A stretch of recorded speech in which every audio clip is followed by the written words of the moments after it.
তৃণমূল অফিসে বোমা তল্লাশিতে কিছুই মিলল না, গর্বে তার নবকলায় টানটান উত্তেজনা। তৃণমূল কংগ্রেসের কার্যালয়ে প্রচুর পরিমাণে বোমা মজুদ রয়েছে। বিজেপি নেতৃত্বের এমন এক বিস্ফোরক দাবিকে কেন্দ্র করে তীব্র উত্তেজনা ছড়ালো নবকলা এলাকায়।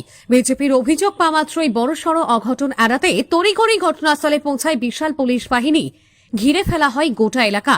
পুলিশের পক্ষ থেকে তৃণমূল কার্যালয়ের ভিতরে এবং আশপাশে চিরুনি তল্লাশি চালানো হয়। তবে দীর্ঘক্ষণের রুদ্ধশ্বাস তল্লাশির পর পুলিশ স্পষ্ট জানিয়ে দেয়, ঘটনাস্থল থেকে কোনো প্রাণঘাতী বিস্ফোরক বা সন্দেহজনক বস্তু উদ্ধার হয়নি। এই ঘটনাকে কেন্দ্র করে শুরু হয়েছে রাজনৈতিক চর্চা। তৃণমূল নেতৃত্বের দাবি, এলাকায় অশান্তি ছড়াতে এবং উন্নয়নমূলক কাজ থেকে মানুষের নজর ঘোরাতেই বিজেপি এই ভিত্তিহীন মিথ্যা রটনা ছড়াচ্ছে। অন্যদিকে বিজেপি তাদের অভিযোগে অনড় থেকে দাবি করেছে তল্লাশির আগেই বিস্ফোরক সরিয়ে ফেলা হয়েছে। বর্তমানে পরিস্থিতি নিয়ন্ত্রণে থাকলেও নবকলা জুড়ে এখনও চাপা উত্তেজনা রয়েছে। মোতায়েন রয়েছে পুলিশ বাহিনী।